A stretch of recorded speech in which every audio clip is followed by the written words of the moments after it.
Having finished watching Stream, that is now available to rent and buy on digital, Sydney Malike plays a character called Taylor, and she's going to be the dumbest I've seen in a movie in 2024.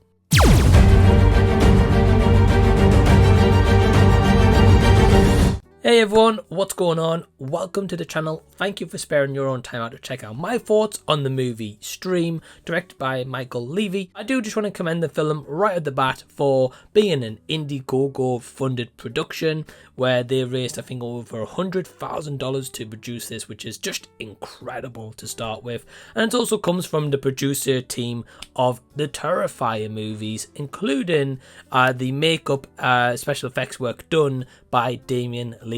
Okay, so to tell you what it's about before we go into the cast and the characters. Okay, so you've got the Keenan family, who is like a mum and dad, a brother and a sister.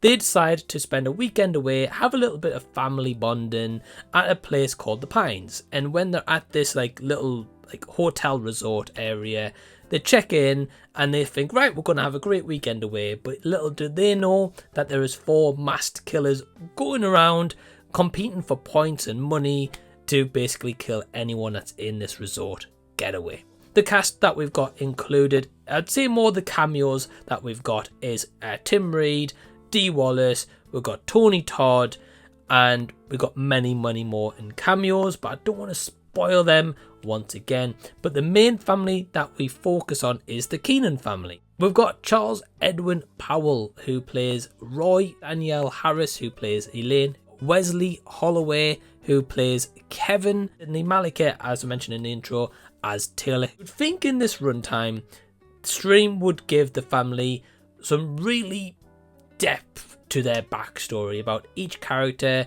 what they do in their individual lives, and basically give the audience a reason to care for these 4 people that were going to follow along for pretty much the entire runtime, except of course the players. Now in terms of the players, the only one people's probably going to know is David Howard Thornton, except from player 4, who is a stunt double for Batista, and that was my partner Emma who told me that. I would say that this movie, there is a few positives that can be taken away, but unfortunately I can't say to you to rush out and check this one out. So let's go into a few of those positives. So right away, David Howard Thornton steals the show. Does he have mannerisms of Art the Clown? Well, yeah, absolutely he does. Does he get to express that as well in this feature?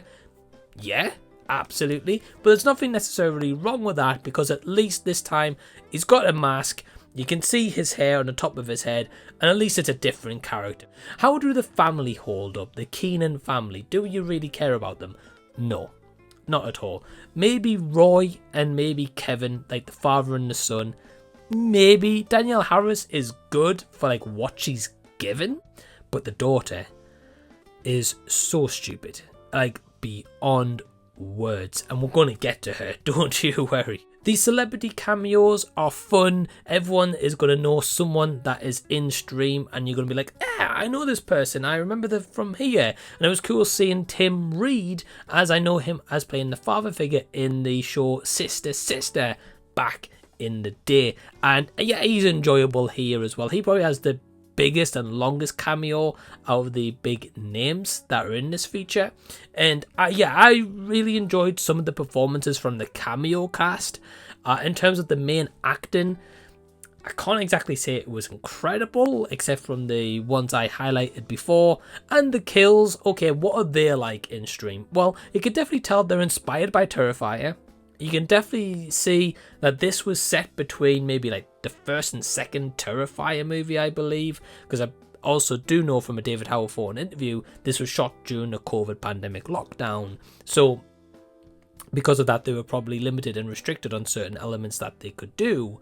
But I do feel like the kills, at times there is some gruesome ones. At times it does cut away and shy away from certain kills as well. And I think they do a good job overall. Like, you know, if you're a horror fan, you're going to appreciate the kills you get here, and they are gory. And it is also cool to see Jeffrey Combs. I didn't mention him before, but yeah, he's definitely like on the front cover, so I've got to mention him. Apologies. You know, he's enjoyable for what he's given, but I'm going to go into the negatives. And kind of speaking of Jeffrey Combs and the cameos and the cast and stuff like that, the story here is really weak. There's an underlying plot about these points and money, but I don't feel like it's fully explained in a 2 hour and 5 minute runtime. I feel that the story isn't explored enough to, again, give our characters enough depth in a 125 minute runtime to really care about any of them, except maybe like the mass killers, because you're going to end up probably rooting for them to kill everyone else off in the hotel because you don't care about them.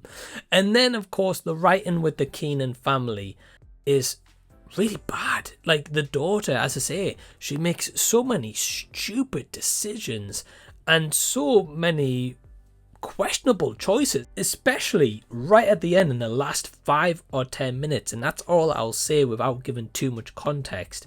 But the script and the dialogue isn't good. The dialogue's pretty weak. At times you're going to be left with, yeah, scratching your head confused. At times I was like, hold on, I think this is what story is going on, I think this is what's happening, but it's never really fully explained, even right at the end.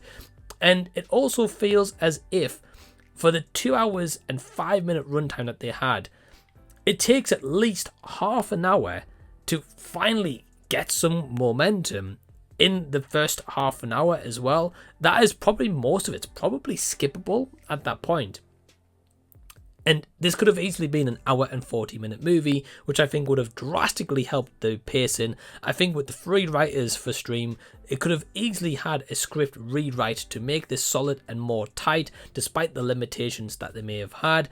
And I just wish that this gave us characters to really care about, except from the masked villains who you ultimately at the end of it are going to just want to see kill everyone in the hotel, because you're probably going to check out and you're not going to care at that point. My overall score for Stream would probably be like a 2 out of 5, absolutely maximum. Have you seen this one? Are you going to check it out? Let me know down below in the comment section so we can continue the discussion down there. In the meantime, if you haven't seen my Patreon, well, hey, you can check it out today from only £2 per month.